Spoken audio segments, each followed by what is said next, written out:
it's really bad what is happening to journalists in Pakistan, and the fact that press freedom index has, it has worsened from 139 to 145. And I demand from the government to set up a judicial commission and set up an inquiry about how journalists are being treated in Pakistan. According to Reporters Without Borders, 10 journalists have died in this current year.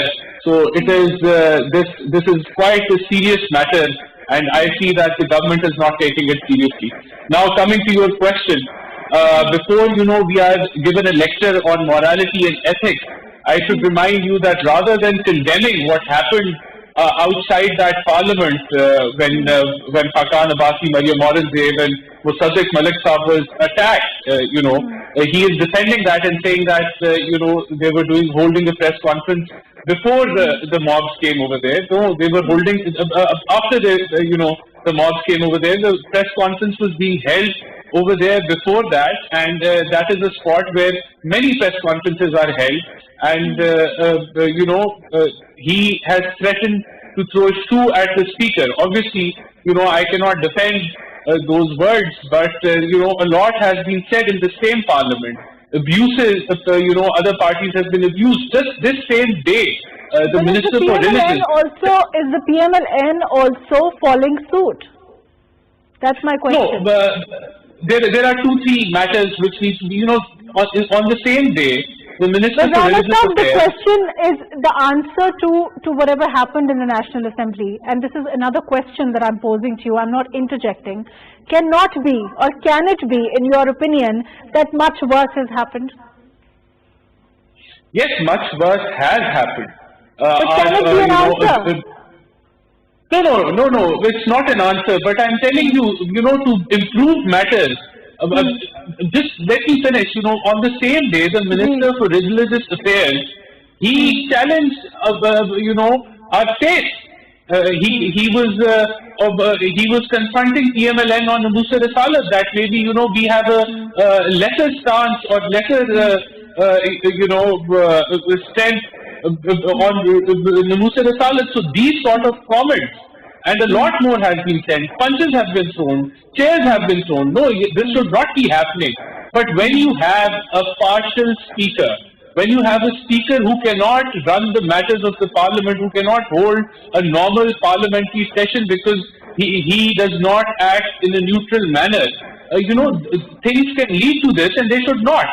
And I feel, firstly, the speaker should apologize on the fact that he cannot run the parliament smoothly. He does not give opposition the due time they need and their right is to get that time, and he cannot do that. Shahid Saab apologize also? Shahid Saab has said that at such an important matter, he was not giving after the resolution. He wanted to just quickly finish off the session, and he was not giving time to the opposition. And it was in that, all that led to that outburst, and it would have been better that outburst wasn't there. But I think it is, the matters, how things are moving forward. It's really sad, and PTI and Imran Khan is responsible for that. Do you think there's a very severe? No, there's a very severe problem. You saw the Prime Minister's address recently regarding the TLP issue, and he could not restrain himself from attacking the opposition regarding that issue, where the opposition had nothing to do with what was happening with TLP. And for one of the rarest instances in this situation, the opposition did not use the religious card like PTI did when there was a Faizabad Dharna, and they tried to challenge the faith of PMLN members. So, even then, this Prime Minister has a severe case of, blaming the opposition on all issues. And with that happening, I think, there can be no coordination. For example, when Corona started, the Prime Minister in that parliamentary meeting left after addressing all party heads, and did not even, care to listen to what the opposition members said. For example, even in this assembly session, when they brought the, resolution for TLP, the Prime Minister was missing. So over here, it is not the job of the opposition to reach towards the government. It is the government's job, and the problem here is that you have a narrative of PTI in which, they are blaming the opposition for all the ills of the country. And that's because even up till today, almost 3 years are ending for PTI, and they have been unable to deliver on any front.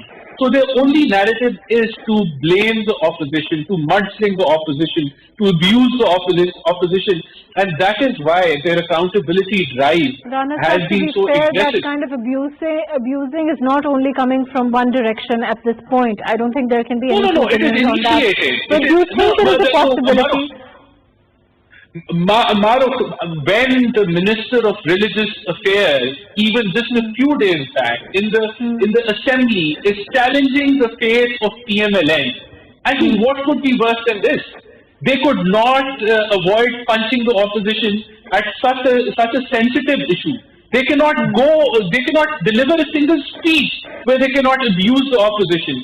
So this is the problem of the government. And that is why there is no coordination.